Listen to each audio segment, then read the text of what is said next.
네, 안녕하세요.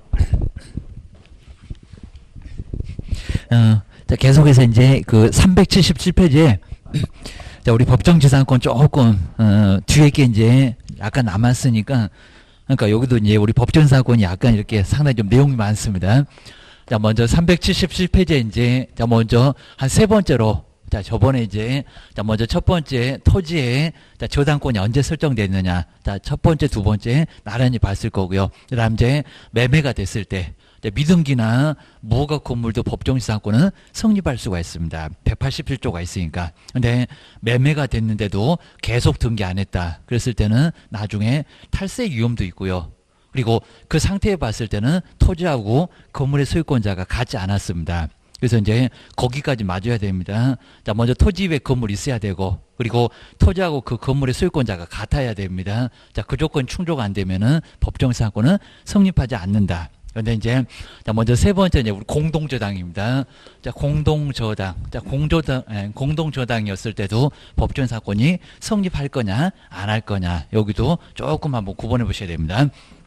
먼저 첫 번째는 그냥 여기 이제 건물 건축이 있고요. 그러니까 여기 이제 토지만, 건물에만 해서 하나만 이렇게 토지랑 아니면 또 건물에만 여기는 이제 괜찮습니다. 자, 토지나 자, 건물에만 이렇게 건물에만 바로 여기는 이제 저당권이 설정됐을 때 자, 이미 건물은 있다고 생각하시면 될 것 같습니다. 자, 저당권이 하나만 설정됐을 때 아마 요건 이제 아마 단독 저당 이렇게 생각하시면 될 것 같습니다. 자, 그 후에 토지를 자, 여기서 나중 건물을 자, 건축했을 때 새로 이제 재건축했다고 생각하시면 될 것 같습니다.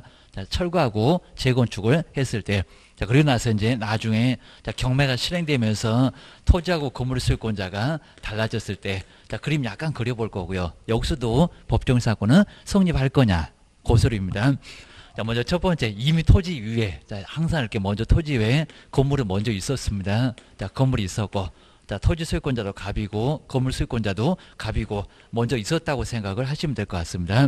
그리고 이제 자, 두 번째 이제 여기 이제 토지에만 이렇게 토지에만 뭐를요 저당권 이렇게 저당권 설정했습니다. 그럼 이제 우리 저당권 설정할 때 건물 바꾸나라고 생각을 해놓으시면 될 것 같습니다. 자, 건물이 이미 붙어 있었으니까 건부지. 담보 가치는 높지 않았었고요. 자, 왜 그런지도 꼼꼼하게 한번 점검을 꼭 한번 해보시면 좋을 것 같습니다. 실무에서도 경매 쪽에서도 아주 나중에 많이 써먹을 수 있는 게 법정지상권 제대로 아는 사람이 거의 없을 정도입니다. 그러니까 누구든지 함부로 못된 벼 생각을 해놓으시면 될 것 같습니다. 그다음 이제 그 후에 세 번째 여기서 이제 건물을 철거하고 그다음에 이제 규모가 좀 달라도 괜찮습니다. 요거 50평 새로 지을 때는 뭐 60평이나 70평 괜찮습니다. 줄어도 괜찮고 그입니다. 자, 이미 있었던 건물인데 그입니다. 붕괴 위험이 있으니까 다시 지어라 해도 문제는 없을 겁니다. 철거하고 이제 다시 한번 뭐 건축을 자, 아마 신축을 했을 때 규모가 달라져도 괜찮으니까 신축도 괜찮고 재축도 괜찮고 다 문제는 없습니다. 그럼 이제 여기도 이제 철거하고 다시 건물을 지었고요. 그러면 뭐 토지에 있었던 저당권 뭐 그거 이제 그대로 따라간다고 생각을 하시면 될 것 같습니다. 자, 철거하고 재건축을 했을 때, 자, 그랬을 때 이제 여기서 이제 경매 실행으로 아마 여기도 대출을 계속 이자를 안 냈던 것 같습니다. 자, 그러고 나서 이제 네 번째는 경매가 진행됐다. 경매 진행돼서 이제 저당권이 실행됐다 생각하시면 될 것 같습니다. 요 저당권이 이제 실행됐을 때, 자, 그럼 이제 토지를 누가 낙찰을 받았을 겁니다. 그럼 여기서 이제 자, 의뢰 이제 의리 토지를 낙찰을 받았을 때, 그러면 갑의 건물인 겁니다. 갑의 건물. 자, 새로 짓기는 했어도 갑에 이제 건물이 있을 겁니다. 의리 이렇게 이제 낙찰을 받았을 때 여기도 이제 법정지상권은 성립할 거냐 안 할 거냐. 여기 이제 자, 은행도 다칠 건 없을 거고요. 자, 이미 저당권 설정할 때 건물 받고 그리고 그 건물을 다시 철거하고 신축을 했을 때 자, 규모가 이제 뭐 60평 이렇게 달라져도 괜찮고 줄어도 괜찮고 입니다. 이런 식으로 이제 규모가 좀 달라졌으면 법정지상권 치료를 조금 더 내야 될 거고요. 그리고 이제 뭐 줄었다고 하더라도 약간 여기는 감액을 하면 괜찮긴 할 겁니다. 뭐 아마 감액은 거의 안 될 겁니다. 그랬을 때 이제 낙찰을 받았을 때 법정지상권이 성립할 거냐 안 할 거냐. 만약에 이제 법정지상권 성립하게 되면 낙찰자는 참아야 될 거고요. 대신에 뭐 지료는 받습니다. 감정가의 5%나 7%면 꽤나 많습니다.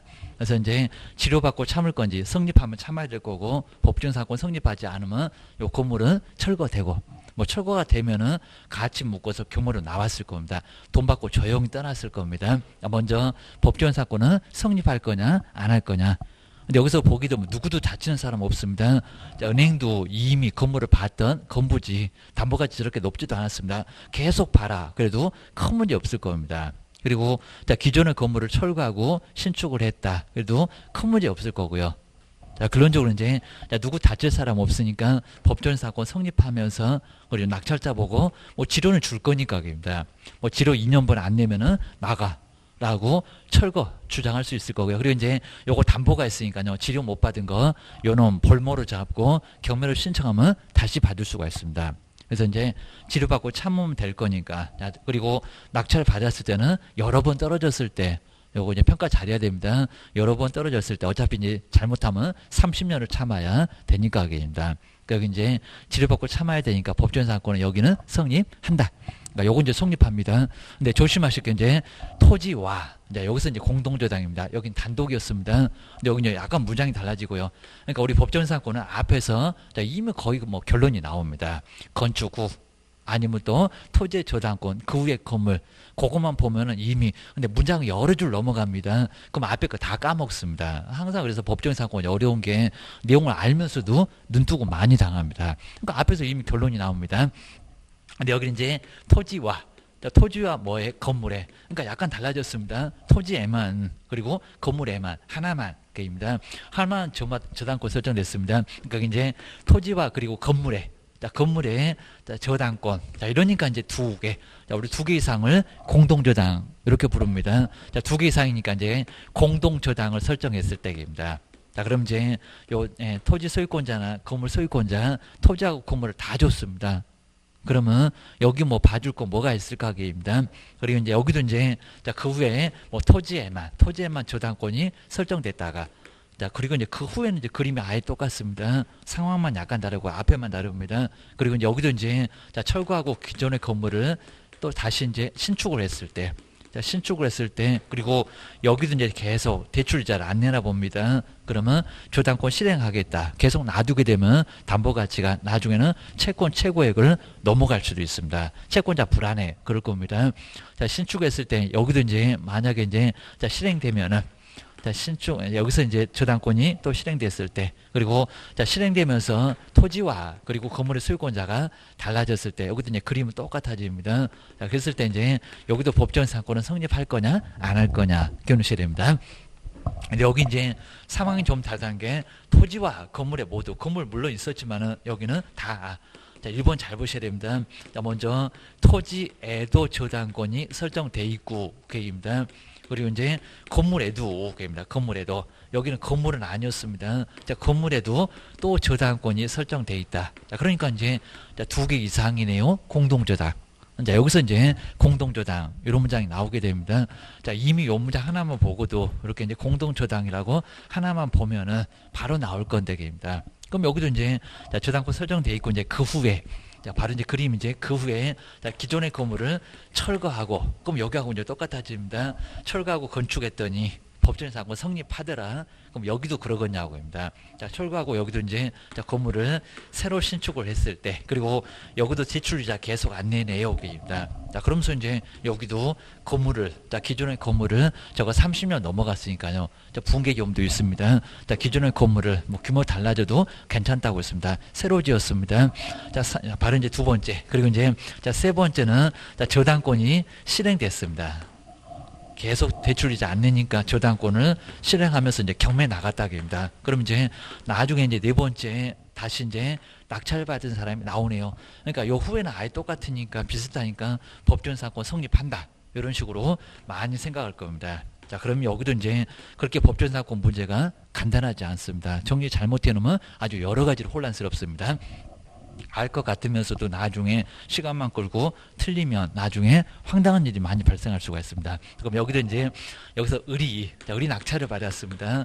낙찰을 받았을 때 갑의 건물을 이제 무사할 수 있을까요? 아니면 이제 법정 사건 성립하지 않게 되면 철거되는 운명을 맞을까요? 입니다. 그러니까 여기 이제 법정 사건이 성립할 거냐 안 할 거냐 상황이 약간 달라졌습니다. 그러니까 여기 이제 토지나 건물에 모두 자, 모두 다 저당권을 설정했을 때, 자, 은행이 물론 이제 다 갔겠지만요. 만약에 이제 여기 이제 국민은행, 토지는 국민은행, 그리고 이제 자, 위에 건물은 우리은행, 자, 이런 식으로 이제 은행이 두 개를 모두 다 합니다. 보통 이제 한쪽 은행에서 다 받을 건데 그냥 한번 나눠봤습니다. 자, 모두 다 저당권을 다 설정했습니다. 토지 소유권자가 자, 건축주가 그입니다. 자, 그랬을 때도 법정 사고는 성립할 거냐 그입니다.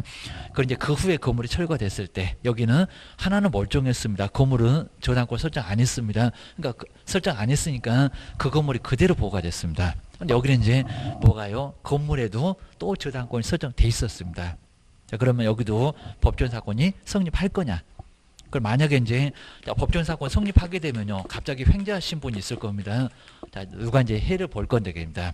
여기 이제 건축주, 자, 건축주는 뭐 여기 그림하고 비슷해 보이지만 건축주는 법정 사건 성립하면서 계속 건물을 쓸 수가 있을 겁니다. 근데 이제 보셔야 될 게 이제 그럼 누구는요, 우리 은행은 담보 가치가 떨어지면서 요거 이제 나중에 계속적으로 낙찰을 안 받을 거니까입니다. 법정 사건 성립하면은. 자, 그러면 우리은행 쪽에서는 자, 건물에서도 자, 여기는 채권을 가지고 있는데 결론적으로 법정 사건 성립하면요, 누가 다치겠냐고입니다. 그죠? 누구요? 은행. 여기 은행이 다칠 수밖에 없습니다. 아, 결론적으로 이제 법정 사건은 뭐 한다고요? 성립하지 않습니다. 그러니까 채권자가 피해를 볼 일이 발생한다는 겁니다. 그리고 우리 갑의 건축주가 잘했습니까? 저기 건물에까지도 돈을 다 빼먹고 그리고 대출자 밀리고 또다시 갑자기 법정사고 성립하면 이 건물을 어떻게 계속 쓰냐고 그입니다. 그러니까 이건 이제 법정사고 성립한다 안 한다? 안 한다 그입니다. 자, 결론적으로 이제 법정사고 성립하지 않아야, 자, 않아야 이제 저기 건물의 자, 채권자 여기서 이제 피해를, 자, 침해를 보지를 요걸 안 씁니다. 그러니까 법정 사건 성립하지 여기는 않는다. 아까 여기는 아무도 채권 설정 안 해서 이제 자, 여기는 따로 채권자가 없었으니까 법정 사건 줘도 문제 없는데 그 건물 그대로 보호를 받는데 여기는 건물까지도 은행의 채권자가 여기는 권리를 가지고 있으니까요. 초분권을 가지고 있습니다. 그리고 빨리 낙찰을 받아서 좀 금액이 높았을 때 그래야 이제 배당받고 나갈 수가 있으니까 법정 사건이 성립한다 안 한다? 안 한다. 자, 꼭 조심하셔야 됩니다. 그럼 이제 문장 이제 자, 중간에 문장 다 빼버리고요. 토지에만 저당권 설정돼 있고 기존의 건물을 철거하고 신축을 했을 때 자, 이미 저렇게 건물이 있었고요. 법정 사건은 성립한다. 토지에만 그랬으니까 토지에만. 자, 건축 후 토지에만. 그리고 중간에 뭐 철거하고 건물을 신축했을 때 그래도 법정 사건은 성립한다. 근데 조심할 게 이제 토지와 건물에 동시에 다 저당권이 설정됐을 때 자, 그러면 다치는 사람이 분명히 생긴다는 겁니다. 토지도 빼먹고 돈 빼먹고 건물도 다 빼먹고 그러면 아무 권리도 없다는 겁니다. 근데 갑자기 법정 사건이 다시 성립하면 웬 행제냐? 그럴 수가 있으니까 여기는 법정 사건 성립한다 안 한다? 안 한다. 그입니다. 다 빼먹었다. 기억을 하셔야 됩니다. 그다음 이제 네 번째가 이제 여기에 이제 네 번째는 공유 관계. 우리 공유 관계도 상당히 복잡합니다. 그러니까 우리 시험 문제가 이제 나오면은 거기 여기서 이제 거의 멈출 거고요. 그다음에 뭐 토지 위에 건물이 언제 있었느냐. 거기서 보통 이제 다 시험 문제가 나오는데 여기까지 나오게 되면 상당히 많이 복잡해질 수가 많이 있습니다. 근데 여기까지 거의 뭐 나와본 적은 그렇게 많지 않았던 것 같습니다. 자, 먼저 여기 이제 토지가 그냥 토지가입니다. 토지가 공유관계였을 때 법정 사건이 성립할까요, 안 할까요? 여기도 이제 문장은 아주 복잡하게 막 세 줄, 네 줄. 그러니까 우리 법정 사건 아예 문제 나오면은 아무리 정말 줄여도 한 두 줄로. 자, 두 줄로 이제 문제를 줄일 수가 있을 거고요. 우리 법정 보게 되면 나중에 아예 몇 페이지를 막 넘어갑니다. 법정 사건.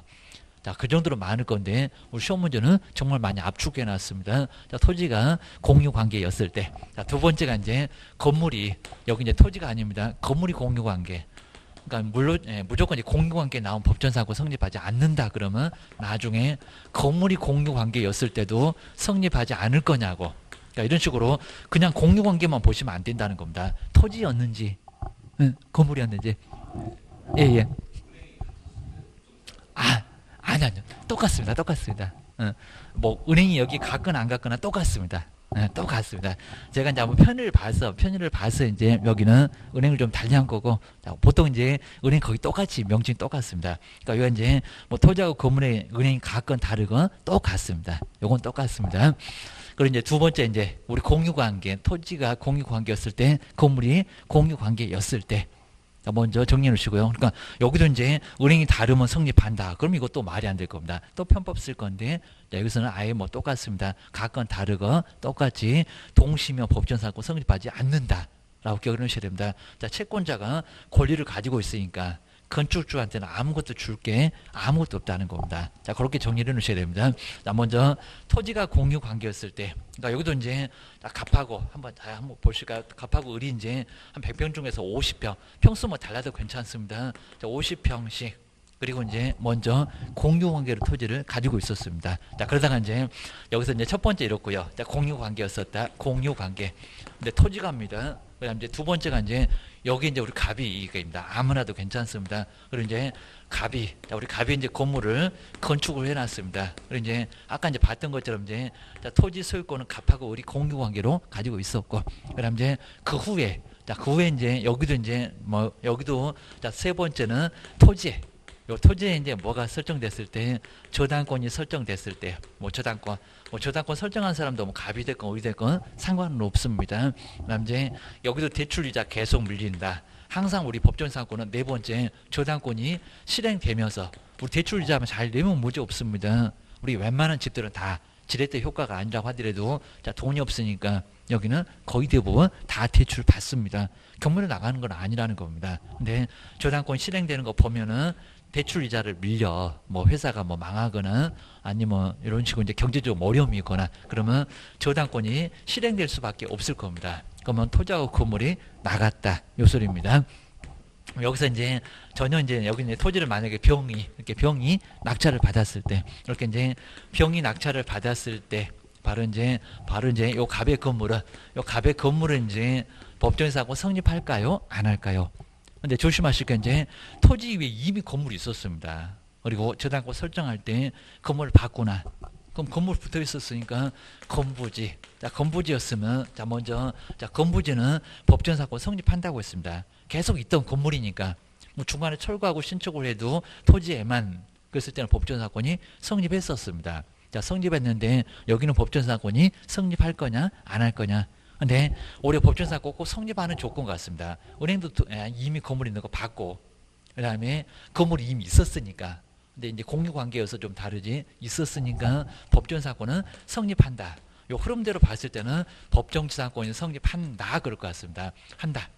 근데 여기는 법정사건이 성립하지 않아요. 그러니까 여기서 이제 더 복잡해지고 막 세분화가 되니까 법정사건이 만만치 않습니다. 그냥 간단하게 한두 개 있으면 다 풀 수 있을 겁니다. 근데 또 여기는 그렇지 않다는 겁니다. 오히려 이제 법정사건은 성립하지 않는다. 근데 조심하실 게 이제 항상 우리가 이제 보통 봤을 때는 은행이 다치니까 입니다. 근데 은행은 안 다칩니다. 이미 건물이 있었으니까 담보 가치는 높지 않았고. 근데 여기서 이제 엉뚱하게 자, 은행이 아니라 여기서 이제 공유자 한 사람의 권리를 해할 수가 있으니까 여기서 안 된다는 겁니다. 그러니까 여기는 공유자에게 피해가 가니까 여기는 안 된다. 기억하셔야 됩니다. 그럼 이제 갑 말고 공유자 한 사람을 보라는 겁니다. 공유자 한 사람 누구요? 여기는 누구요? 을.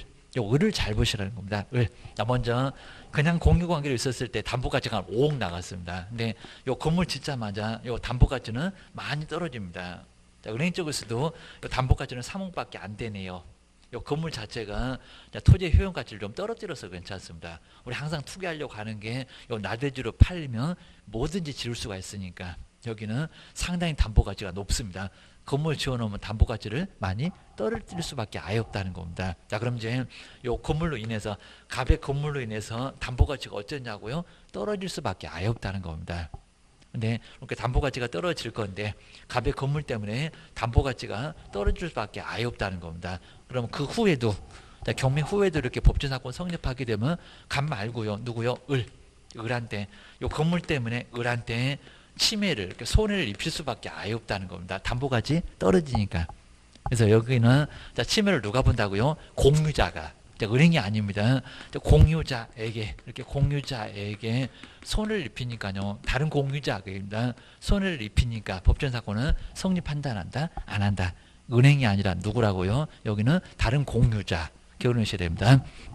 여기도 이제 물론 이제 구분이 안 돼 있으니까 그러겠지만 이제 왜 건물을 그죠? 여기는 뭐 동의를 막 받았거나 안 받았거나 건물을 지어놓고 그다음에 대출자 밀려서 왜 경매로 나오냐고입니다. 결론적으로 갑한테 법정 사건 인정해주면 갑은 좋겠지만 다른 공유자 을에게 이제 크게 손을 입힐 수밖에 아예 없다는 겁니다. 담보 가치가 떨어지니까 법정 사건 성립한다 안 한다? 안 한다. 그러니까 경매까지 나와서 나중에 이렇게 이제 대출자도 잘 안 내고 이런 상황에서 법정 사건을 갑한테 줄 수가 아예 없다는 겁니다. 자, 을에게 손을 입히니까 법정 사건 성립하지 않는다. 근데 조심하실 게 이제 건물이 공유 관계였을 때, 경매 물건에서는 이런 경우까지도 모두 다 이런 경우 정말 많이 나오는 것 같습니다. 꼭 기억하셔야 됩니다. 자, 먼저 여기는 이제 건물이, 첫 번째 이제 이미 건물은 있었고요. 이제 토지 소유권자 갑이고, 그리고 이제 여기 건물의 소유권을 보시까, 건물이 공유 관계였다입니다. 갑하고 을이, 입니다. 갑하고 을이 건물을, 입니다. 여기는 토지에만이었습니다. 토지에만 공유 관계였고, 여기는 건물이었습니다. 그러고 나서 이제, 두 번째부터 똑같고요. 토지에 이제 뭐를 설정해 놓고, 저당권 설정해 놓고, 그리고 이제 항상 이제 무슨 사고가 나야 된다. 또 대출자를 안 내. 자, 은행 쪽에서는 세 번만 딱 이렇게 연체가 되면 부실채권 그럽니다. 그래서 우리 부실채권에서 이제 그것도 예전에 이제 부실채권 막 돈 된다고 개인들도 할 수가 있었으니까 상당히 또 많이 그쪽으로 많이 몰렸습니다. 그거 싸게 사서 거기서 배당을 받습니다. 그러면 원금, 채권 최고액까지 거의 배당을 받으니까요. 나중에 한 2억에 사서 배당을 3억으로 막 받기로 했습니다. 그게 바로 이제 부실채권 막 사온다고 합니다. 그리고 이제 우리 은행 쪽에서 이제 부실채권이 이렇게 많아지면요. 대출 못 해주고 은행에다가 돈을 쌓아놓으라고 합니다. 우리 개론에서 무슨 BIS 뭐 이런 것들 얘기 나올 겁니다. 이러다 보니까 이제 은행에서도 요거 아주 골치 아프니까요. 싸게 그냥 팔아버립니다. 그냥 사가. 그럼 대출해 줄 돈도 많이 남아나니까 은행 쪽에서도 상당히 좀 괜찮다는 겁니다. 그래서 이제 이런 식으로 이제 부실채권을 아예 취급해서 이제 아예 경매로 내놨습니다. 자, 그러면서 이제 세 번째는 또 저당권이 실행됐다. 그러니까 항상 보시게 되면 저당권 실행되면서 달라졌네. 요건 아예 그냥 무조건 어느 법정상권이나 아예 공식입니다. 뭐 달라지니까 토지 외 건물 보호가 될까요? 안 될까요? 요 소리가 나올 겁니다.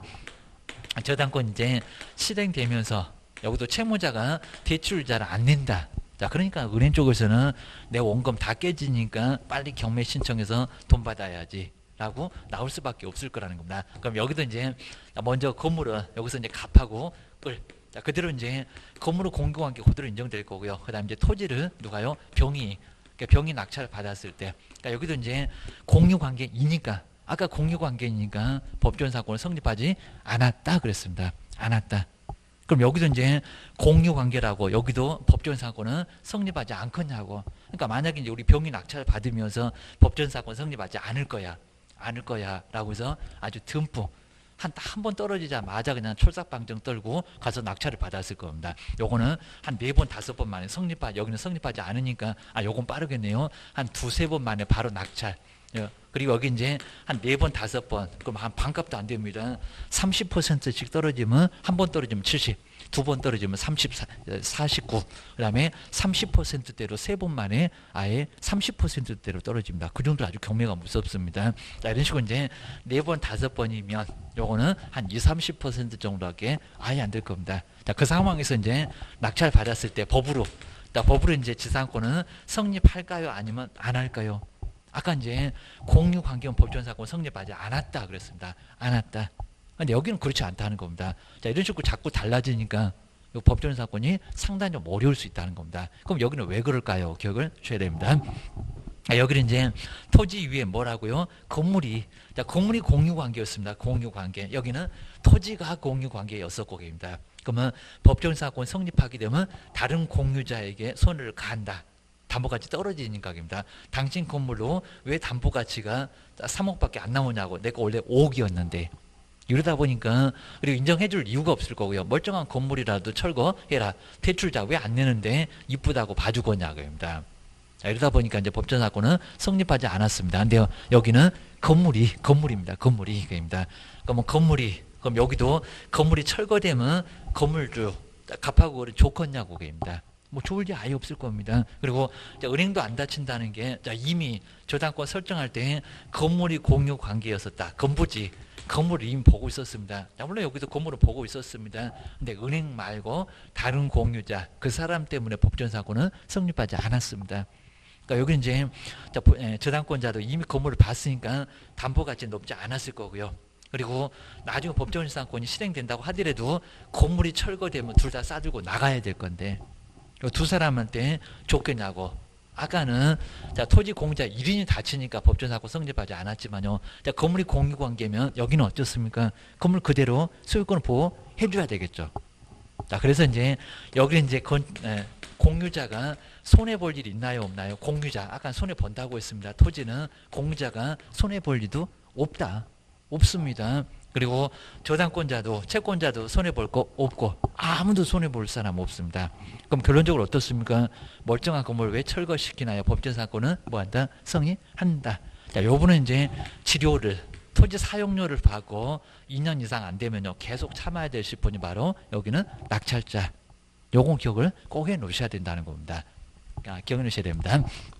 요거하고 이제 약간 유사한 게 이제 환지만 이제 다 했습니다. 자, 이거 아주 뭐 너무 복잡하게 많이 했지만 이제 우리 시험 문제 나오는 쪽은 요까지도 심하게는 안 나오는데 가끔씩은 요런 거는 문장으로도 나올 수가 있을 겁니다. 그러니까 이런 환지까지도 우리 법정사건에서 환지는 거의 극히 좀 드무는데 환지도 법정사건이 성립하느냐 안 하느냐 라고 이제 요것도 이제 다 있습니다. 먼저 첫 번째 우리 환지 거 보니까요. 처음에 이제 도시개발 사업하기 전 여기 이제 토지를 뭐 한다? 토지를 바꿔줄게. 반듯반듯하고 이쁜 땅으로 바꿔줄게. 우리 공법에서 도시개발법 그런 거 볼 겁니다. 그러면 아마 처음에는 막 아주 엉망이 뭐 여기 임야나 아니면 전답 과수 막 이런 것들 많이 있었을 겁니다. 요거 싹 밀어버리고요. 그다음 이제 반듯반듯하게 해서 자, 옛날에 무슨 농지 구획정리 사업 자, 이러면서 이제 많이 했었을 겁니다. 그러면 자, 첫 번째 자, 처음에 이제 우리 A는 이제 1번지 땅을 자, 먼저 아까 봤던 것처럼 아주 엉망인 걸 이렇게 가지고 있었습니다. 엉망인 거. 그리고 반듯반듯하게 해서 이제 나중에 사업을 하고 나서 이제 요 앞에 지분 부여가 되면서 A가 이제 요 땅을 나중에 이제 여기도 나중에 뭐 사업비용 가져가니까요. 간보를 적용해서 한 반도 안 올 겁니다. 요 땅을 받았다는 겁니다. 그랬을 때 이제 환지도 법정사건 성립할까요? 안 할까요? 게임입니다. 물론 이제 여기 위에도 이제 건물이 아예 있었다고 했을 때 게임입니다. 그럼 이제 환지로 인해서 이제 토지와 이렇게 토지하고 건물의 소유권자가 그러니까 여기도 이제 원래는 B정도가 여기도 가지고 있었을 건데 B가 가지고 있었을 건데 그 땅이 A의 토지로 교환돼서 올 때는 A의 토지로 바뀌어 있더라는 겁니다. 자, 그랬을 때 이제 토지하고 건물의 소유권자가 달라졌을 때 처음에는 바로 이제 누구였을 때 처음에는 B가 그러니까 이제 B가 이제 토지 위에 여기도 건물을 이렇게 가지고 있었다고 했을 때 그리고 환지 사업으로 나중에 다 정리했을 때는 누가요? 다시 A로 그러니까 처음에는 같았는데 토지하고 건물 소유권자가 같았는데 나중에 환지 사업으로 토지하고 건물 소유권자가 약간 달라졌다라고 했을 때 그리고 여기 이제 토지만 A한테 갔고요. 자, 건물은 만약에 이제 건물은 뭐 제 땅으로 아예 안 올 거니까요. B가 만약에 건물을 계속 가지고 있을 때 여기도 법정사건 성립할 거냐 안 할 거냐. 근데 여기서 이제 한번 이렇게 조건을 보시면요. 우리 항상 오늘 먼저 봤지만은 자, 민법에 305조에 해당되는 이제 305조는 전세권이 설정됐을 때 우리 처음에 설명드려봤고요. 그리고 이제 366조는 이제 여기는 저당권, 요건 이제 전세권이었습니다. 이런 경우가 가장 많은 거고요. 자, 저당권이 설정돼 있다가 실행되면서 달라졌을 때 그리고 자, 임목에 관한 법률 이거 임목 아니죠. 임목에 관한 법률도 아니고 담보 가등기 담보 등에 관한 법률도 뭐 아니고 게임다. 자, 여기도 아예 해당이 없습니다. 그러면 법률 규정이 있다는 4개 여기도 아예 해당이 아예 없고요. 그리고 매매로 달라진 것도 없습니다. 그러면 관습법으로 달라진 것도 없습니다. 단지 뭘로요? 환지로. 자, 결론적으로 이제 우리 환지로 토지하고 건물의 소유권자가 달라졌을 때 환지 처분으로 인해서 자, 기존은 토지하고 건물의 소유권자가 달라지면은 자, 속된 말로 이건 이제 족보가 아예 없습니다. 자, 민법 4개도 없고 관습법에도 없고 조문 자체 아예 없다는 겁니다. 자, 없으면 법정사건 성립할까요? 안 할까요? 안 하겠죠. 여기는 성립하지 아예 않습니다. 귀찮으면 환지는 법정사건 성립하지 않는다. 족보 없다. 라고 기억을 꼭 해주셔야 됩니다. 그리고 이제 우리 도시개발법을 잘 생각해 보시면요. 도시개발법은 평면적인 사업입니다. 이거 싹 밀어버려야 됩니다. 이 건물이 왜 보호가 되겠냐 그입니다. 환지 사업에서도 건물은 상당히 아주 장애물이고 왼수덩어리나 다름없다는 겁니다. 자, 의미가 없으니까 법정사건 성립해 줍니까? 안 해요. 우리 뭐 저기 이제 재건축에서도 아예 그냥 나중에 뭐 관리 처분 후에 관리처분 나고 나면은 아예 임차인도 떠나셔야 돼. 이런 식으로 물론 이제 보상받을 수도 있겠지만 재개발은 이런 식으로 떠나셔야 돼. 사용수익이 아예 정지가 된다고 했습니다. 거기는 주택임대차하고 아예 보호도 아예 안 된다는 겁니다. 여기도 마찬가지입니다. 도시개발 사업에서 건물의 왼수덩어리인데 장애물인데 이걸 왜 보호를 해주겠냐고. 싹 밀어버리고 신도시 만들어야지. 이러니까 법전사고 성립한다 안 한다? 안 한다. 아마 뭐 이런 취지까지는 아예 얘기 안 하겠지만 하여튼 족보 없다. 족보 없다고 해서 법전사고는 성립한다 안 한다? 안 한다. 안 한다. 꼭 기억하셔야 됩니다. 자, 그렇게 해서 우리 법전사건 한번 정리를 한번 잘 해놓으시고요. 그리고 이제 제가 이제 오히려 이제 의도적으로 조금 교재를 맞춰서 이제 순서적으로 자, 첫 번째 자, 제가 설명드렸던 토지 외 건물이 언제 있었냐. 거기에 먼저 첫 번째 1번, 2번, 3번 이렇게 쭉 나왔었고요. 그 다음에 매매가 됐을 때 나중에 건물에 등기가 안 돼 있다. 라고 하는 것은 4번, 5번 쪽에 있습니다. 그리고 이제 377페이지 보실까요? 이제 6번. 자, 6번이 바로 이제 저기 공동조당. 이런 쪽이었습니다. 그럼 여섯 번째도 한번 와보실까요? 그러니까 먼저 첫 번째 앞쪽에 이제 결론이 나온다고 했습니다. 뭐 중간에 철거하고 신축했다네 그런 소리는 괜히 나온다고 했습니다. 문장만 길어져 기억을 주셔야 됩니다. 먼저 여섯 번째 보실까요? 법정지상권 성립된 후에 그럼 여기 이제 토지에만 건물에만 건물은 이미 썼고입니다. 그리고 기존의 건물을 개축하거나 중축을 하면은 아니면 또 멸실에서 철거가 된 후에도 이미 법전상권이 성립돼 있었대요. 그럼 토지에만 건물에만 이런 소리입니다. 법전상권은 성립한다 한다 한다 한다라고 기억을 해주셔야 됩니다.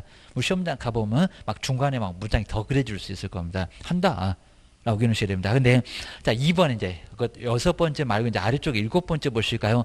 동일인 소유의 토지에다가 자 보실까요? 토지와 그리고 건물에 요 토지하고 건물에 공동저당이 설정되어 있다는 겁니다. 같이. 자, 그러면 아까 이제 자 2번에 있었던 토지하고 건물의 가치입니다. 그러면 건물에서도 여기도 이제 우리 여기 토지 소유권자가 아예 건물에서도 채권 설정해서 담보 아예 설정해서 건물에서 다 돈 다 빼먹었습니다. 그랬을 때 법전사고는 성립할까요? 안 할까요? 자, 두 개니까 공동저당 기억을 하셔야 됩니다. 그럼 이제 막 두 번째 줄, 세 번째 줄 엄청 문장이 길어집니다. 저기 토지와 건물에 요것만 딱 봤으면 결론 나왔는데, 그러니까 문장 중간에 이제 쭉 읽어보다가 나중에는 법전사건 중요한 점을 아예 놓쳐버린다는 겁니다. 그래서 이제 토지하고 건물에 딱 거기까지만 첫 번째 줄에 딱 거기까지만 보시고 이제 저기 끝에 가보실까요? 법전사건은 성립한다 안 한다? 안 한다. 그입니다. 건물에도 채권자가 따로 있지 않아. 아까 제가 이제 우리은행 그랬습니다. 토지에는 국민은행, 그다음에 지상권 여기도 건물에는 우리은행. 우리은행이 처분권을 갖고 있습니다. 법전사고 성립하지 않는다. 기억하셔야 됩니다. 자, 정리만 잘해놓으면 의외로 상당히 좀 쉬운 게 바로 이런 법정지상권. 그다음 이제 여덟 번째, 아홉 번째 이런 것들은 이제 거의 뭐 부수적으로 비슷한 것들이 쭉 나와 있습니다. 그다음에 우리 아홉 번째도 뭐 저당권 설정할 때 건축의 동의를 받았다. 그건 내부적으로만 알 겁니다. 제3자가 알 수가 아예 없을 겁니다. 그리고 뭐 건축의 동의를 받았다 그거 등기할 수 있습니까? 아닙니다. 내부적인 사정으로 나중에 토지를 낙찰 받으니까 당신 땅 위에 건물을 짓겠습니다. 뭐 그전에 토지 소유권자한테 동의 받았습니다. 이런 소리는 말이 안 될 거라는 겁니다. 그건 뭐 갑을 둘만 알지 낙찰받은 병이 어떻게 아냐고. 법전사고 성립한다 안 한다? 안 한다. 기억하셔야 됩니다.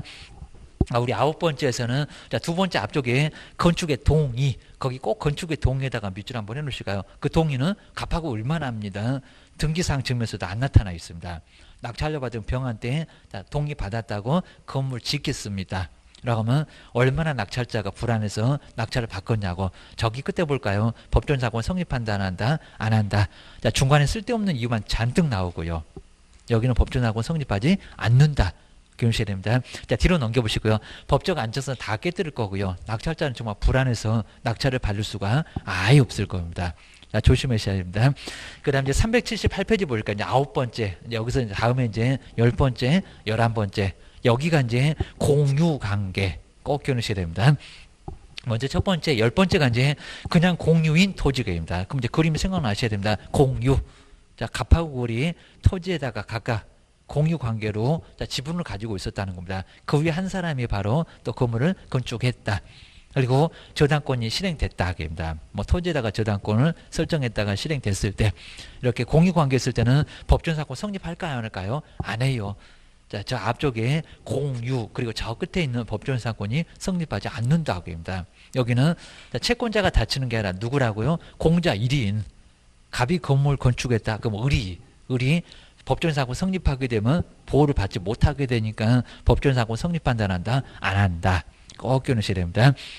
근데 11번째는 구분 소유자. 자, 구분이 이미 돼 있습니다. 갑의 땅, 을의 땅.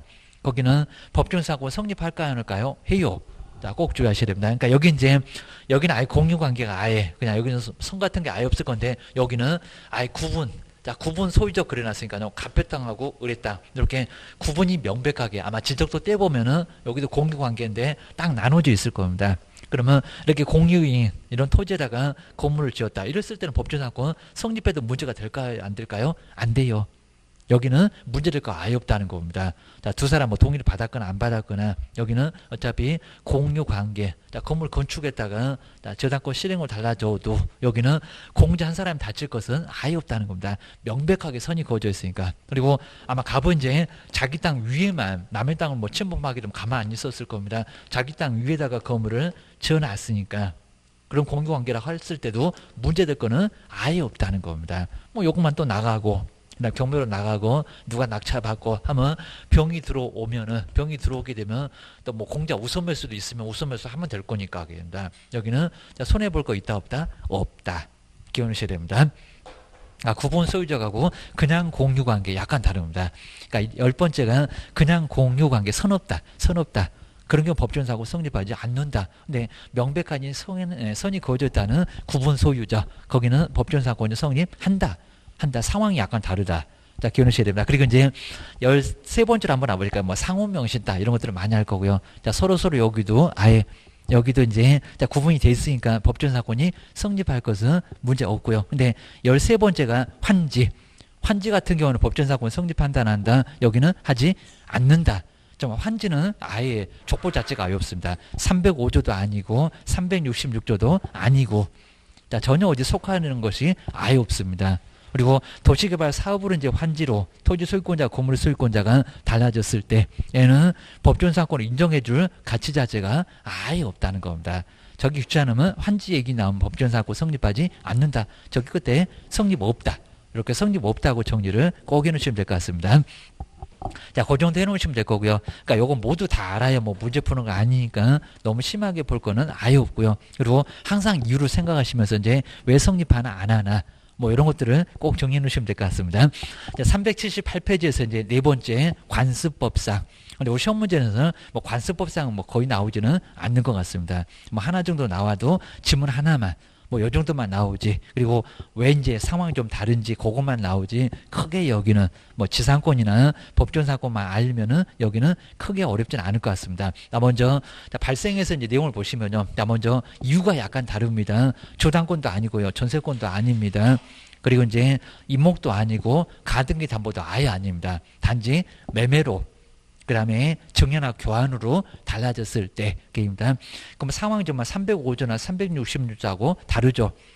자, 그럼 이제 매매로 가로 안에 보시니까 매매로 토지와 건물 소유권자가 뭐했다? 달라졌다. 그러니까 땅만 사왔나 봅니다. 처음에는 갑하고 이제 갑의 토지였는데 자, 을이 바로 이제 토지만 가져왔을 때 그러면 이미 건물을 봤을 겁니다. 그 건물을 어떻게 한다고요? 관습법으로 법정사건이 성립한다.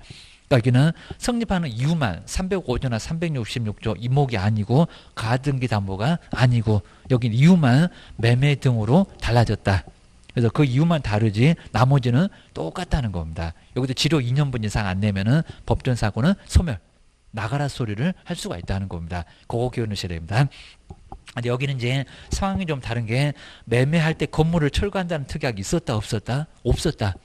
뭐 철관 특약이 있었다고 하게 되면 그 믿음을 이제 아예 지켜야 될 거니까 자, 신은성 씨를 원칙 그대로 가야 되니까요. 법정사고 성립하지 않을 건데 철거 특약이 아예 없었다는 겁니다. 그러면 법정사고 성립한다란다. 법정사고 성립한다. 그러면 나중에 이제 우리 여기는 매수인은 치료받고 참아야 될 수밖에 아예 없다는 겁니다. 뭐 땅값은 받으니까 큰 문제 없을 겁니다. 자, 그러면서 이제 379페이지에 하나 이유가 있죠. 만약에 이제 반대로 건물을 철거한다는 특약이 있었다면 법정사건은 성립한다 안 한다. 관습법상 법정사건 성립하지 않는다. 있었으니까. 근데 만약에 없었으면 법정사건은 뭐한다? 성립한다. 나머지는 아예 다 똑같다는 겁니다. 그래서 이제 성립하는 원인만 이유만 약간 다르지 나머지는 다 똑같아. 기억을 꼭 넣으셔야 됩니다. 그 다음에 세 번째에서도 이제 우리 관습법상의 법정사고 그럼 애초부터 토지하고 건물 소유권자가 같아야 되냐고 아니면 뭐 실행이나 매매될 때만 같으면 되냐고 자 원시적으로 같을 필요는 있다 없다 없다 뭐 이런 문장들은 이제 의외로 가끔씩은 시험 문제 나온 적이 좀 있었다. 실무 가서 사고 치지 말아라. 자 그런 것 같습니다. 그럼 가로 세 번째는 중간 아래쪽에 나와 있고요. 1번 정말 애초부터 같아야 한다. 그러면 X 애초부터 같을 필요는 아예 없다는 겁니다. 오히려 이제 처음에는 같았다가 나중에 실행될 때 아니면 매매될 때 다르다. 그러면 법정사고 성립하지 않을 수 있다는 겁니다. 그래서 이제 매매될 때는 아니면 저당권 실행 때만 같으면 된다. 라고 기억을 꼭 해놓으시면 될 것 같습니다. 자, 머릿속으로 생각을 좀 잘 한번 해놓으시면 될 거고요. 그 다음 이제 요 동그라미 2번에서 건물만 여기는 처분을 할 수가 있나. 자, 여기도 뭐 건물만 처분하는 것도 가능하고 그리고 자, 건물만 법정사건 성립하는 것도 얼마든지 가능하니까요. 여기는 건물만에 자, 법정사건 취득도 얼마든지 하다라고 기억을 하셔야 됩니다. 자, 분리해서 뭐 처분하는 것도 역시 가능한 것처럼 여기도 가능하다라고 기억하셔야 됩니다. 네, 네 번째가 이제 법정사건 성립하지 않는 경우라고 했는데 애초부터 아예 원인 무효, 애초부터 아예 무효였다는 겁니다. 법정사고 성립할까요? 안 할까요? 안 하겠죠. 그러니까 처음에는 갑갑. 그랬을 때 그 갑이 바로 원인 무효로 소유권을 취득하고 있었을 때, 자, 그래서 나중에 달라졌을 때는 법정사건 성립할까요? 안 할까요? 안 하겠죠. 그러니까 이 원인 무효도 족보가 아예 없다는 겁니다. 자, 법정사건 성립할 족보에 아예 없습니다. 저당권도 아니고 전세권도 아니고 임목도 아니고 그다음에 가등기담보도 아니고 항상 그 족보 같은 거 4개는 꼭 생각하고 계시고요. 관습법, 매매 등도 아니네요. 그러니까 여기도 법정사건 성립한다 안 한다? 안 한다. 그 후에 달라졌을 줄 몰라도 원인 무효로 달라졌다 법정사건은 성립하지 않는다. 라고 꼭 결론을 정리를 본인이 꼭 해놓으셔야 됩니다. 그러니까 무슨 문장 나오면 법정사건 성립한다 안 한다. 거기에 머릿속에 꼭 정리가 좀 돼 있어야 됩니다. 자, 어떤 뭐 모의고사든지 문제 보면은 꼭 나와 있을 거니까 법정사건 아나 모르나 이런 것들은 꼭 정리를 한번 해놓으셔야 됩니다. 그 다음에 뒤로 한번 넘겨보실까요? 이제 380페이지에서 이제 나머지 뭐 2번, 3번 쭉 뭐 내용들은 거의 유사해 보입니다. 그 다음에 5번 법정사건 소멸한다. 지료를 내지 않았는데 몇 년분인가요? 그럼 우리 지상권하고 똑같습니다. 몇 년? 2년. 잠깐만 2년 전년 요거도 먹고 쫓겨날 만하다는 겁니다. 어떻게 지료를 2번이 아니라 몇 번? 2년. 그런데 우리 보통 토지는 연납으로 받다 보니까 뭐 2번이 2년이나 다름없습니다. 정말 매월 받으면 24번 매월이니까 매우 어리면 깜빡깜빡 하다가도 나중에 늦어도 요거 다 세니까 24번은 충분히 세볼 만하다는 겁니다. 저기 30년이면 도대체 360개월인가요? 그거 계속 세고 있으라는 겁니다. 한 24번은 밀리겠지. 연납이면 딱 2번입니다. 그 다음에 냈다고 하더라도 한 번. 그리고 또 한 번만 더 걸려봐. 그러면 바로 법정사건이 됐건 뭐가 됐건 소멸. 모두 소멸할 수밖에 아예 없다는 겁니다. 그거 기억하셔야 됩니다. 그 다음 이제 5번. 우리 분묘기지권은 이제 우리, 여기서는 우리 법령에서는 꼭 우리 시험 문제가 항상 나올 정도로 분묘기지권은, 이것도 뭐 나중에 뭐 쭉 보시고 이제 또 동영상으로 보시면 이제 될 건데, 분묘기지권은 이제 항상 우리 시험 문제에서 우리 법령에서는 무조건 나온다. 라고 할 정도로 이제 아주 중요하고요. 그리고 항상 우리 봤을 때 상식적으로도 이제 우리 분묘기지권은 꼭 생각을 해 놓으시면 생활에서도 아주 상식적으로 우리 주택임대차처럼 많은 도움을 받을 수가 정말 있을 겁니다. 분묘기지권 생각을 잘 해놓으셔야 됩니다. 그럼 이제 우리 분묘기지권이 언제 성립할 건지, 그리고 분묘기지권이 성립한다 안 한다. 자, 그 문제가 항상 매년 한 문제가 묘지 문제는 항상 매년 나옵니다. 자, 매년 나오니까 이제 꼭 정리를 한번 해놓으시면 좋을 것 같습니다. 바로 이제 380페이지 이제 분묘기지권 생각을 꼭 해놓으셔야 됩니다. 우리 법정사건은 이제 가끔씩 우리 법령에서는 아예 안 나올 때도 있는데 묘지 문제는 항상 정말 나오고 있습니다. 자, 380페이지 이제 분묘. 자, 분묘. 자, 묘지라고 생각하시면 될 건데, 자, 분묘의 기지를 이제 사용할 권리가 생긴다는 겁니다. 토지 소유권자가 가만 놔두니까 분묘기지권이 생기면서 묘지 이장이라 이장 안에 심하면 지료도 아예 아까 우리 법전사고 그래도 지료는 받는다고 했습니다. 안 내면은 쫓겨나기도 한다고 했습니다. 근데 이놈은 지료도 아예 없다는 겁니다. 자, 그리고 토지 소유권자가 정말 주무신 대가가 정말 너무 가혹합니다. 자, 먼저 첫 번째, 자, 우리 분묘기지권이 성립한다. 그러니까 저기 임야 갔을 때, 자, 세계에 해당되면은 분묘기지권 성립하네요. 판단해서 설명을 잘 해주셔야 된다는 겁니다. 안 그러면 문제가 되고요. 그리고 분묘기지권 성립하게 되면 토지의 가치는 아예 떨어집니다. 많이 떨어집니다. 정말 저거 묘지 숫자대로 세가지고 저거 치우지도 못하니까요. 바로 토지 가격 다 감가상각 시켜서 다 빼야 됩니다. 그러니까 우리가 이제 감가상각 이런 거 배우고 감정평가 배우고 하는 이유가 이제 얼마 떨어졌냐. 그걸 알아서 평가해서 합의를 보라는 겁니다. 한번 생각해 보셔야 됩니다. 먼저 첫 번째 성립입니다. 먼저 첫 번째가 거의 대부분 아마 점유, 아마 묘지에서는 거의 80% 90%는 점유. 이런 경우가 정말 많을 겁니다. 점유, 20년간 점유입니다. 먼저 20년간, 이렇게 20년간입니다. 평온 공연하게, 그리고 요건 이렇게 평온입니다. 평온, 그리고 공연. 괜히 또 민법 배우셨다고 뭐 자주가 어쩌고 선의가 어쩌고 무과실이 어쩌고 그런 소리 하지 마세요. 그입니다. 요거 두 개면 아주 간단한데 요거 두 개면은 바로 성립하게 된다는 겁니다. 20년간 뭐라 하고 있었다고요? 점유를 했는데 평온 공연하게 점유를 했다는 겁니다. 정말 선은 무과실 거기가 까다로울 건데 자주도 다 필요 없다는 겁니다. 그래서 뭐만요? 요 두 가지 뭐 법전사 분묘기지권이 성립한다. 그러셔야 됩니다. 여기 이제 상황 자체가 이제 토지 주인은 이제 갑일 거고요. 이제 여분이 계속 잠 많으신 분입니다. 아주 장꾸러기입니다. 안 일어나요. 계속 내버려 둡니다. 그러니까 그렇게 방치했다가 이제 문제가 된다는 겁니다. 의리 가서 이제 분묘를 이렇게 설치해 놨습니다. 여기서 이제 주무시고 계시는 분은 이제 아버님이 되실 거고 이제 돌아가신 분 사자입니다. 걔 또 사자 그러니까 저기 대리의 사자를 생각하시면 안 됩니다. 전달기관 말고 이제 돌아가신 분 그입니다. 요 사자. 이런 거 이제 분묘를 설치해 놓고 자그마치 얼마라고 저 20년간 평온 공연하게 그러면 토지 소유권자가 뭔 소리 안 했을까요? 이장해라 소리를 자그마치 얼마 동안 안 했다고요? 20년 동안 아무 소리를 아예 안 하고 있다는 겁니다. 자, 그럼 이제 누가요? 의리. 자, 의리 바로 이제 분묘를 쓸 수 있는 분묘 기지권. 요 기지권을 뭐 한다고요? 설치해 놓고 이제 기지권을 취득하게 됐다는 겁니다. 자, 이런 식으로 이제 권리를 취득했네요. 그럼 요건 아예 물권이니까요. 그럼 나중에 이제 정의 낙찰 받아 왔다. 매매가 됐다 그래도 우리 정한테도 얼마든지 분묘기지권 주장할 수도 아예 있다는 겁니다. 이게 아예 물권이라는 겁니다. 요 사람만이 아니라 누구든지 다 덤벼박입니다. 계속 막 무정 다 가봐야 소용없다는 겁니다. 다 무조건 분묘기지권 주장하면은 아예 꼼짝을 못한다는 겁니다. 그래서 우리가 이제 매매하면서 요거 설명해라. 기억하셔야 됩니다. 아까 이제 여기도 이제 법전 사건 유사하니까요. 우리 법전 사건 정말 유사하다고 했습니다. 여기도 돌아가신 분 입장에서는 비도 이제 막아주니까 여기도 돌아가신 분의 정말 집이나 다름없을 겁니다. 건물이 아니어서 그렇지 게입니다. 그래서 여기도 이제 아까 건물이 있으면은 법전 사건 성립하면서 토지 사용료 지료를 받을 수가 있었습니다. 지료 받는다 못 받는다 못 받는다. 좀 여기는 아예 뭐도요 지료도 못 받고. 정말 계속 주무셨다고 20년 주무셨으니까 계속 주무시라고 아까 뭐 법전 사건에서는 주무신 거 아니잖아요. 그러다 보니까 치료 받았는데 여기는 치료 받는다 못 받는다 못 받는다. 좀 아무 소리 안 했으니까 권리 다 포기하라고 라고 해서 이제 우리 토지 소유권자 입장에서는 정말 나중에 치료도 못 받고 아예 치울 수도 없고 300만 원 준다고 하더라도 안 치운대요. 여기입니다. 그 정도로 아주 골치 아파진다는 겁니다.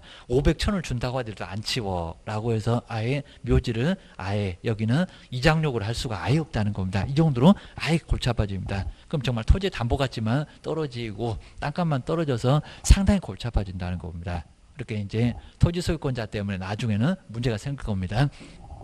여기서 이제 나도 만약에 임야 주인이다 토지 소유권자다 내 입장에서는 빨리 정말 20년 안 되면은 이장해라 내용 증명 보내고 아예 안 나가면 나중에는 치울 수도 아예 있다는 겁니다. 비용도 받아낼 수가 있을 겁니다. 이 정도로 해서 이제 아예 강압적으로 좀 해야 된다는 겁니다. 이런 것도 이제 정리를 해 놓으셔야 됩니다. 그리고 이제 여기도 이제 20년 됐는지 안 됐는지 여기는 뭐 재적등본 떼보면 다 나올 겁니다. 가족관계 등록부 떼보면 돌아가신 날짜도 있을 거니까요. 20년 됐나 안 됐나 이런 것들은 꼭 따져봐야 된다는 거 정리를 꼭 해주셔야 됩니다. 자, 두 번째가 이제 여기는 뭐 합의는 그냥 합의는 아예 간단합니다. 합의를 했을 때, 그러니까 요 합의를 했는지는 자 먼저 나중 알아봐야 될 건데, 자 먼저 여기는 아예 뭐 상황 자체가 이제 토지. 저 토지 위에다가 누가요? 을이 20년 감은 게 아니라 합의를 아예 합의를 통해서 묘 좀 쓸게요 라고 이제 상황 거의 비슷해 보이는데, 돌아가신 분 바로 합의를 해서 이제 아예 묘지를 설치했을 때, 그럼 여기 이제 요건 20년하고 전혀 상관이 없다는 겁니다. 20년 상관없이 바로 성립하게 될 건데, 합의는 한번 잘 보실까요? 자, 지료가 이제 있을 수도 있을 거고요. 자, 지료가 없을 수도 있을 거니까 여기는 상황을 먼저 알고 계셔야 된다는 겁니다. 그러셔야 됩니다. 여기 이제 합의를 볼 때 지료가 있었으면, 요 지료 있으면 계속 있을 겁니다. 병이 낙찰 받았다 계속 받을 수가 있을 겁니다. 근데 만약에 자, 합의를 봤을 때 지료가 아예 없었다는 겁니다. 그러면 여기는 자, 지료가 있다 없다 계속 없다. 그럼 여기도 이제 나중에 위에 있는 점유처럼 여기도 지료 못 받으니까 여기도 땅값은 많이 떨어져야 될 거고요. 그리고 여기 지료 받을 수 있다. 그럼 여기도 수익이 있을 거니까 그러면 땅값은 떨어지지는 않을 겁니다. 이런 식으로 해서 이제 합의를 볼 때 지료가 있었는지 없었는지 이 두 사람의 사이에서 관계를 알아야 된다는 겁니다.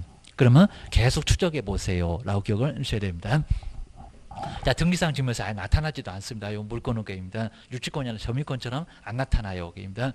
자, 세 번째가 이제 매매로, 이렇게 이제 매매로 만약에 달라졌을 때 여기도 법전사권이 분묘기지권이 성립할까요? 안 할까요? 그리고 자, 최근에 이제 2015년에 이제 분묘굴이 아마 교재는 많이 소개 안 했을 건데, 자, 분묘 굴2 이렇게 딱 문장 여기는 입력해 보면요, 요 판례 번호까지도 모두 나옵니다. 분묘 굴2 이런 식으로 해서 이제 판례 번호 검색하게 되면 판례 번호가 나올 건데, 요게 이제 획기적으로 그전에는 아예 아무 소리가 없었는데 이런 판례가 나오면서 지료 있을까요 없을까요? 이런 게 바로 판례로 나와 있다는 겁니다. 그러셔야 됩니다. 여기 이제 상황 자체가 아예 다른데요. 첫 번째 토지 소유권자가 갑이었습니다. 그리고 여기는 토지 소유권자가 바로 여기는 분묘를 처음에는 이렇게 같았었다 그럽니다. 그럼 우리 법정상권하고 거의 유사해 보입니다. 처음에는 같았다가 나중에 매매로 달라진다 게임입니다. 자, 첫 번째 이렇게 이제 분묘를 설치해 놨을 거고요. 자, 을이 여기 이제 사대라고 하면은 바로 설치해 놨습니다. 그리고 그 후에 이제 매매로, 그러니까 여기서 이제 매매나 그다음 특히 이제 경매로, 그러니까 우리 경매로 낙찰을 받을 때 정말 묘지 쓰면 아주 엄청나게 싸게 낙찰을 받을 건데 수익률이 좀 생기나 안 생기나 상당히 좀 많은 게 여기는 좀 괜찮을 수 있다는 겁니다. 이렇게 지료받을 수 있다 그러면 괜찮을 수가 있습니다. 엄청나게 낮게 낙찰을 받아서 지료를 받으니까 지료 받을 때는 감정가 그대로 찾아갑니다. 그래서 이제 매매로, 그러면서 이제 누가요? 병이 이제 매수를 해왔거나 매매 같은 매수인 양수인일 겁니다. 그 다음에 병 같으면 여기서 경매 같으면 낙찰자가 만약에 바로 병으로 달라졌을 때, 그럼 여기 이제 여기서 이제 봤을 때 자 바로 갑에, 자 위에 있는 요 갑에 뭐요? 갑의 분묘는 이제 분묘 기지권을 성립한다는 겁니다. 이렇게 기지권 성립합니다. 근데 항상 생각해 보실 게 지료 있을까 없을까? 요 지료가 문제가 됩니다. 토지 가치가 떨어질 건지 아니면 그대로 유지가 될 건지, 아니면 또 오히려 괜찮을 수도 있을 겁니다. 근데 이제 우리 저 판례가 2015년 이렇게 나오면서 지료가 있다. 그러니까 그전에는 아예 이런 소리가 아예 없었다는 겁니다. 그냥 성립한다고만 있었습니다. 근데 아마 요거 이제 소송을 가보시면 아마 요 분이 아마 전주에 사시던 분 같은데 전주 법원에서 이제 판결이 나왔어요. 그러니까 획기적으로 그분이 정말 가봤다는 겁니다. 그러니까 아무 소리가 없으니까 지료 있다 없다 요 소리가 아예 없으니까 한번 가보자. 뭐 믿져봐야 본전이다. 가보니까 갑자기 판사님은 지료 줘라. 줘라 하는 이유도 있을 거라는 겁니다. 한번 잘 생각해 보셔야 됩니다. 여기는 토지 위에 남의 땅 위에다가 여기는 묘지 설쳐놓고 오래 갔잖아요. 얼마나 그동안 조만조만했을까요? 19년 만에 또 쫓겨나는 거 아닌가? 라고 해서 자, 그 정도가 됐고 계속 주무셨으니까 지료 없다고 해도 싸고 게임다. 계속 주무셔. 아이 그냥 편한 베개 갖다 주면서 200년 후에도 계속 주무시죠 해갖고 아들도 천국 안 될 겁니다. 여기는 뭐 합의를 봤으니까 지료 있든지 없든지 그건 둘이 알아서 할 거고, 국가가 개입할 거 아니고. 근데 여기는 상황을 잘 보라는 겁니다. 처음에는 자기 땅 그래서 묘를 설치해 놨을 겁니다. 근데 매매가 되면서 달라졌네. 그럼 달라졌네. 이제 남의 땅이 됐네. 그러면 땅값은 어찌해야 되겠냐고. 그러니까 여기도 이제 여기 좀 막 가본 사람은 상당히 좀 여기는 획기적인 거라고 하더라도 아마 결론은 약간 났을 것 같습니다. 남의 땅이었잖아요. 남의 땅이었으면 뭐는 된다고요? 그리고 20년 갔냐고 안 갔잖아요. 둘이 합의를 봤냐고 입니다. 안 봤잖아요. 그리고 이제 남의 땅 위에 묘지가 떡하니 버티고 있게 생겼다는 겁니다. 그럼 법정 사고는 여기는 지료가 있을까요, 없을까요? 그렇죠. 있다. 이제 남의 땅이 됐으니까 지료 주라고 기억하셔야 됩니다. 그리고 이제 요 뒤에 우리 판례가 좀 아주 조목조목 나와 있는데 여기도 이제 만약에 지료를 2년분, 자 2년분 이상이 법정 사건하고 똑같습니다. 연체가 되면은 자, 뭐가요? 분묘기지권은 소멸한다. 자 이런 식으로 아예 조목조목 판례를 다 써놨습니다. 그리고 소송 전후까지 다 따지겠다는 겁니다. 자, 소송 좀 길어질 겁니다. 그러면 소송 전에 것도 2년분 된다. 그러니까 판결문 후부터가 아니라 자, 그 전에 것까지 다 합쳐서 나중에 2년분 이상 되면 뭐가 된다? 그 분묘기권은 소멸한다. 저 아버님 묘지는 싸들고 조용히 나가야 된다는 겁니다. 이러다 보니까 이제 여기는 자, 지료가 뭐 한다고요? 있다고. 그래서 이제 이런 묘지 같으면 나중에 정말 싸게 낙찰받았습니다. 그러니까 만약에 우리 뭐 임야 같으면 한 5천만 원 간다고 하면요, 요거 이제 계속 정말 떨어질 거고요. 정말 심하면 한 10% 정도까지도 좀 한 자리 숫자로 가기도 합니다. 그러면 한 500만 원 낙찰을 받았습니다. 500만 원 낙찰을 받았을 거고요. 그러면 요 돈 투자했습니다. 근데 우리 지료는 어디다가 낙찰받은 금액일까요? 아니면 공시지가가 한 1,000만 원이라고 볼까요? 공시지가 한 2천만 원. 그리고 요게 이제 감정가입니다. 감정가. 요건 시세입니다. 감정가. 뭐 감정가는 다 매각물권 명세서에 감정평가사 가서 다 감정평가 해놨습니다. 이거 다 나와 있다는 겁니다. 그럼 어디다가 청구한다고요? 감정가. 그러니까 여기니까 여기다 한 5%에서 그리고 7% 정도를 한번 따져보시면 괜찮다는 겁니다. 자, 먼저 한 5%면요, 5, 25라고 하면 요거 아마 한 5천이면 한 250만 원 정도 될 겁니다. 자, 7%면 350만 원. 물론 이제 1년분이지만, 요건 1년분이지만, 근데 얼마를 투자했냐고요, 얼마를? 500만 원. 그러면 한 2년이면 원금 챙겨옵니다, 진짜로. 이 정도니까 세워라 내워라 아예 그냥 여기서는 아예 부르고만 있으면 뭐 한다고요? 수익률 정말 엄청나다는 겁니다. 이거 수익률 계산해 보면 뭐 5%가 아니라 한 50%로 막 넘어갈 겁니다. 아주 엄청날 거라는 겁니다. 그러니까 이런 묘지를 한번 찾아보시면 정말 괜찮다는 겁니다. 근데 요거 아예 다 모르실 겁니다, 진짜로. 근데 일부만 좀 아시는 것 같긴 한데 이런 묘지는 상당히 괜찮을 수 있답니다. 전국에 막 묘지가 있어요. 그러니까 나중에 이제 저 유료 사이트 가면은 분묘기지권 이렇게 아예 링크가 딱 돼 있습니다. 요거 딱 클릭하면요, 서울부터 제주도까지 전국의 묘지가 다 나옵니다, 진짜로. 그리고 규모도 다 나옵니다. 이런 것들은 얼마든지 활용을 해볼 수가 있고요. 그리고 요즘은 이제 여기서도 무슨 수목장 같은 거 많이 합니다. 수목장 사업 같은 것도 상당히 좀 많이 한다는 겁니다. 그래서 이런 쪽으로 하게 되면, 그리고 우리 수목장도 이제 딱 이렇게 다 이렇게 만들어서 이제 요거 분양 비슷하게 해가지고 이렇게 한다는데 좋은 땅은 아주 난리가 난다고 합니다. 막 좋은 사람들, 그리고 돈 있는 사람은 그냥 아예 통으로 그냥 몇 개 해갖고 우리가 뭐 분양하는 것처럼 아예 요거 후다닥 정리가 된다고 합니다. 상당히 좀 괜찮을 수가 있다는 겁니다. 안정적인 사업으로 이런 사업도 해볼만 하다는 겁니다. 그런데 이제 여기서 한번 묘지 형태를 보시면요, 자 먼저 첫 번째 이런 묘지는 규모가, 그러니까 번화마나 딱 알 수가 있습니다. 규모가 엄청 적을 거고요. 괜히 또 크게 써놓으면 우리 토지 소유권자 가다가 갑자기 일어나서 너 치워 이럴 겁니다.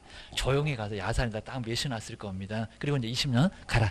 근데 요 묘지는 어떡할까요? 그러니까 묘지 형태만 딱 보면요, 저건 누구 땅이다 라고 감이 약간 온다는 겁니다. 여기는 자, 처음에 자기 땅 위에다가 묘지.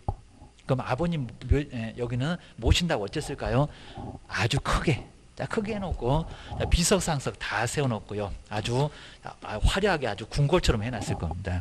이러다 보니까 묘지 형태만 봐도 요거 치료 못 받습니다. 내가 낙찰받아도 못 받아요. 이거 천년만년 가도 나중에는 치료 못 받습니다. 근데 요놈은 받을 수가 있다는 겁니다. 받을 수가 있으니까 묘지 형태를 딱 보게 되면 저거는 자기 땅이다 아니다 알 수가 있을 거고요. 그 다음에 여기도 만약에 한번 낙찰 받으러 가면요, 저기 뭐 시골에 가셔갖고 저기 슈퍼만 한번 딱 들리면 시골을 다 알아요. 이렇게 슈퍼 딱 들려서 이제 음료수 하나 딱 사시고 좀, 아니 뭐 음료수 그냥 통으로 사가지고 거기 주인한테 다 물어보면요, 저거 선산인지 뭔지 다 알 수 있다는 겁니다. 자, 이렇게 해서 이제 얼마든지 우리 분묘기지권은 괜찮을 수가 있다는 겁니다. 이러셔야 됩니다. 요 정도는 이제 충분히 정말 해볼 만하고요. 그러니까 나중에 이제 항상 우리도 이제 공인중개사 과정에서 이제 그냥 중개보수만 생각하지 말고요. 우리도 투자를 좀 해놔야 안정적으로 수입이 좀 생기고 그러면 또 여유롭게 하고 그리고 요걸로 해서 좀 돈을 벌었다네. 그러면 이제 아예 그냥 난리가 납니다. 이제 번호표 뽑아줘야 됩니다. 이 정도가 되니까 괜찮을 수가 분명히 있다는 겁니다. 이게 돈이 들어가겠냐고. 기원하셔야 됩니다. 자, 요 정도 해놓고 이제 다음 시간에 한번 정리를 한번 조금 더 해보도록 하겠습니다. 쉬었다가 해보겠습니다.